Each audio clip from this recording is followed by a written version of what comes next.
وطنا وطنا وطنا.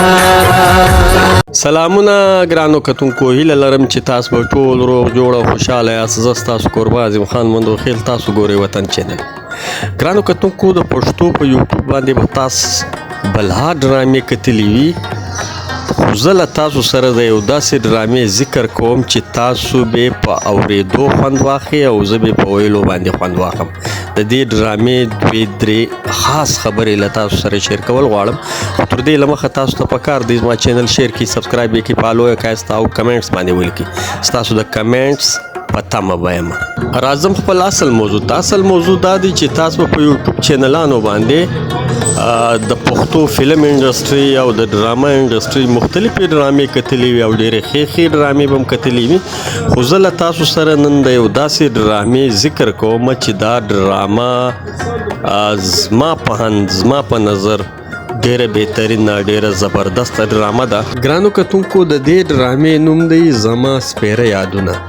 د دې ډرامې پروډیوسر او ډایرکټر شاهد خان دی چې په دې ډرامه کې په خپله مرکزي کردار ادا کړی دی. د ډرامې کیمرمینی ام کې خان او ایډیټر حسن جمال خپل فرایض په دې ډرامه کې ترسره کړي دي. ګرانو کتونکو، په دې ډرامه کې له شاهد خان سره د پښتو فلم انډسټري یو ډیر دروند نوم، یو ډیر باکماله فنکاره خالده یاسمین هم په دې ډرامه کې د خپل فن مظاهره کړې ده، او له خالده یاسمین سره یو ډیر سینیره فنکار جمال افریدی هم په دې کې د خپل فن مظاهره کړې ده، او په دې کې د هیروین کریکټر سلما سواتی ترسره کړی دی. ګرانو کتونکو، ډیرې ډرامې په یوټیوب چینلانو باندې چلیږي.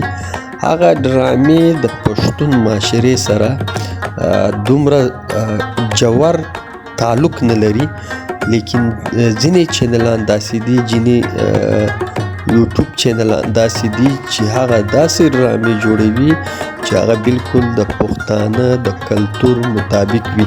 لکه دا ډرامه زما سپیره یادونه، په دې کې چې شاهد خان کومه فنکاري کړې ده، یو خو د هغه فن د دې ډرامې په ذریعه باندې کتونکو ته ښکاره کړی دي چې په ما کې فن شته.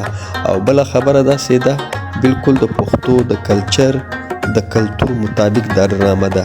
له دې سره د دې ډرامې هر کریکټر له خپل کریکټر سره انصاف کړی دی او ډیر په خوند ډیر زبردسته په دې ډرامه کې لوبولی دی. تاسو به ډیرو کتونکو دا ډرامه کتلې وي، چا چې کتلې نه وي هغو ته پکار دی چې داسې ډرامې وګوري او داسې چینلان پروموټ کړي چې هغه چینلان زبردسته باکماله او خوندور کار کوي.